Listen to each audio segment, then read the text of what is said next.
په خپل فیسبوک کې دا سیټنګ لازم وکړئ. د دې سره به ستاسو ډیټا هم بچت شي، بې ځایه به تاسو ته تکلیف نه جوړېږي. اکثر ځینې کسان چې دی په یو محفل کې موبایل راولي، په هغې کې فیسبوک کولاو کړي، نو د هغې نه تاسو ته هم تکلیف جوړېدی شي.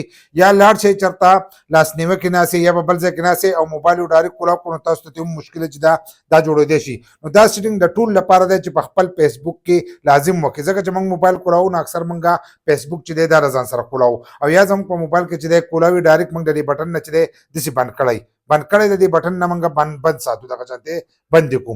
نو چې داسې موږ بند کړی نو هم په هغه وخت کې چې موږ کله فیسبوک کولاو کړو نو ډایرکټ فیسبوک چې دی دا کولاو شي. په دې کې یو سیټنګ دی چې دغه سیټنګ تاسو کړی نو تاسو ته به تکلیف چې دی د دې نه هم نه جوړېږي. ځکه ډېرو کسانو ته دا قسمه مسلې چې دي دا راغلي نو د هغې لپاره تاسو له دا کول پکار دی چې تاسو به خپل فیسبوک چې دی دا به کولاو کړئ.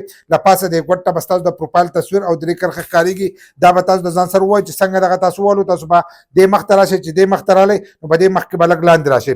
چې لاندې راغلی نو د لاندې طرفه دویم نمبر آپشن دی سیټنګ اینډ پرایویسي، لکه د فیسبوک سیټنګ چې دی دا به ځان سره دغه شانتې کولاو کړئ. چې څنګه را تاسو کولاو کړو نو تاسو به دې مخ ته راشئ. چې دې مخ ته راغلی نو په دې مخ کې به لاندې تاسو ته ښکارېږي.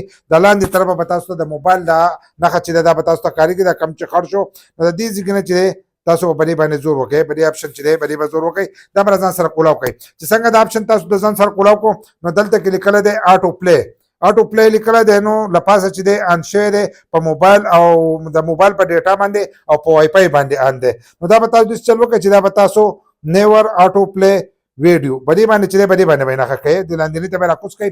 نو د دې فایده به دی چې کله تاسو دغه ځای ته راکوز کړئ نو بې ځایه به ستاسو په موبایل باندې چې دی ویډیو به نه چالو کېږي. اکثر ځینې کسان په یو محفل کې موبایل راولي او په هغې باندې ویډیو کولاوي، چې کله یې آن کړي نو ډایرکټ هغه ویډیو چې دی دا چالو شي.